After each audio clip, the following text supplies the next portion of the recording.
Dahil officially summer na dito sa Canada, kaya naman po nagsisimula na yung mga iba't ibang events na pwede naming puntahan, di ba? At isa na nga rito ay ang Taste of Lawrence. Siyempre, ito ay matatagpuan sa Lawrence Avenue East, di ba? So, between Warden and then Birchmount. And then, ito nga ang Taste of Lawrence na to ay gagawin for 3 days. So, ito yung first day nila na hanggang alas 11 ng gabi. Take nota, napakahaba ng oras, diba? Hanggang bukas yan, Saturday.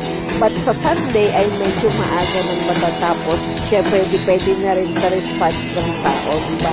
So, kung mapapansin nyo, ito yung concert na talaga namang nakakatuwa at kaindak-indak yung mga kumakanta, diba? At first day pa lang, napakarami ng tao na talagang super excited na sila na ma-experience ito dahil sa haba nga naman ng lamig, diba?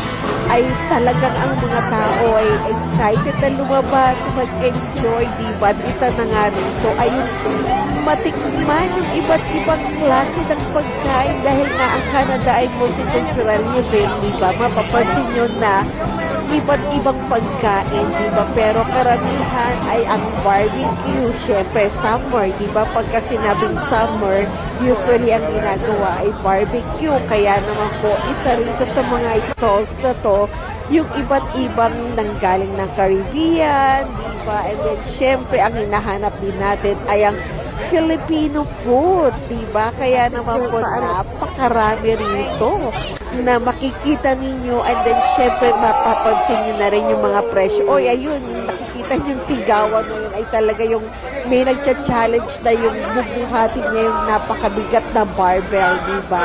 And then dito rin sa mga stalls na to, nagpo-promote din sila ng mga ano na rin, cottage, di ba? Katulad sa Collingwood na may mga ano sila no-offer na $2.99 for 3 days and then $1.99 for 2 days. So, nandito yung mga mga advertisements, di ba? So, meron din ang Mazda. So, syempre, ang medyo excited tayo, di ba? Yung mga pagkain na matitikman natin sa iba't ibang mga luto, hindi lamang sa Filipino food, di ba? And then, napakasaya nga ng mga tao na talagang kami, sabi nga namin ay lilibutin muna namin hanggang dulo at kung mapapansin nyo habang kami naglalakad, ang haba na ng nilalakad namin, di ba?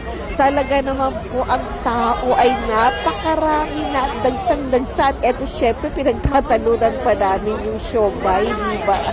Kumbaga sa ano ay isa rin ito sa pinakamasarap, di ba, na ating pagkain. And then, hindi lamang yan, di ba?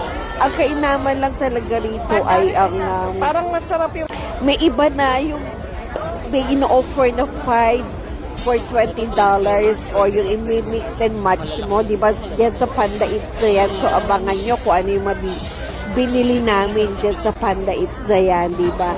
And then, syempre, yung gustong-gusto kong matikman nga ay dahil kung mainit ang panahon, grabe talaga, diba? Ay ang sagot gulaman. Kaya tingnan natin kung may makikita tayong sagot gulaman, diba? At abangan ninyo. And then, syempre, eto kanya-kanya ng pakulo.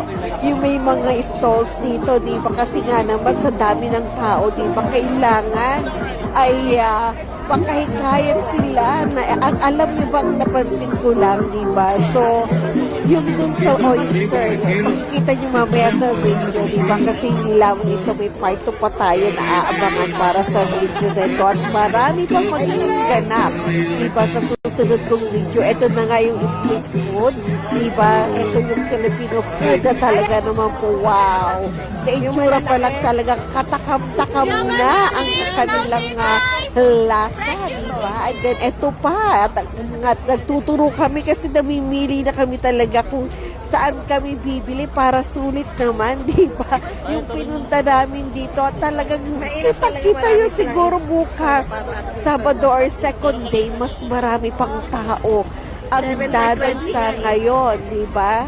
Kaya naman po, abay talagang abangan natin yung ating susunod pang mga video. And then, syempre, huwag kayong mag-alala. Kung hindi mamimiss, kung na-miss nyo ba ng first day, abay meron pang Saturday and Sunday. Kaya ano pa, abay tara na at enjoyin natin ang summer, di ba? Abangan niyo yung susunod kong video.